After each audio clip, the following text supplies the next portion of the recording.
సంస్కృతి ప్రేక్షకులకు నమస్కారం. దేవుడికి తలనీలాలు మనకు భరించలేని కష్టం వచ్చినప్పుడు భగవంతుని మీద భారం వేసి నా కష్టం తొలగిపోతే నా తలనీలాలు ఇస్తామని మొక్కటం సహజంగా మారిపోయింది.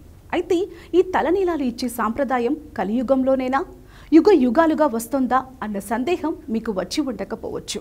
ఈరోజు తలనీలాల చరిత్ర తెలుసుకుందాం. నిజానికి దేవునికి తలనీలాలు ఇవ్వటం సాంప్రదాయంగా వస్తున్న ఆచారం. తిరుమల దేవుని కళ్యాణకట్టలో భక్తులు తలనీలాలు సమర్పిస్తారు. శిరోజాలు పాపాలకు నిలయాలని పురాణాలు చెబుతున్నాయి. వాటిని తీసేయటం ద్వారా పాపాలను తొలగించుకుంటాం. గర్భంలో ఉన్న శిశువు తన తల ద్వారా భూమిపైకి వస్తాడు. శిశువుకున్న తల వెంట్రుకల్లో పూర్వజన్మకు సంబంధించిన అనేక పాపాలు ఉంటాయి. అందుకనే చిన్న వయసులోనే కేశఖండన కార్యక్రమం నిర్వహిస్తారు. పాపాలను కలిగి ఉన్నందునే శిరోజాలను శిరోగతాన్ని పాపాన్ని అంటారు. భగవంతునికి భక్తితో తలనీలాలు సమర్పిస్తామని మొక్కుకుంటాం. ఒక రకంగా చెప్పాలంటే మన శిరస్సుని భగవంతునికి అర్పించే బదులు కేశాలను ఇస్తాం.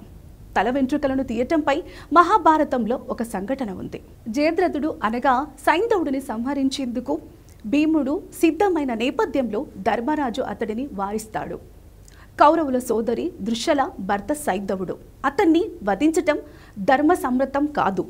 అందుకనే తల వెంట్రుకలను తీసేస్తే తల తీసేసినంత పనవుతుందని వివరిస్తాడు. అప్పుడు సైంధవుడికి గుండు గీస్తారు. తిరుమలలో తల వెంట్రుకలు ఇచ్చే ప్రదేశాన్ని కళ్యాణకట్ట అంటారు. మన సాంప్రదాయంలో ఎల్లప్పుడూ శుభాన్నే పలకాలి అని పెద్దలు అంటారు. అందుకనే శవరం అనే బదులు కళ్యాణం అని పలకాలని జయమే జయుడి సోదరుడైన శాతానీకుడు సూచించారు. దీంతో కళ్యాణం అనే మాట ప్రాచుర్యంలోకి వచ్చింది.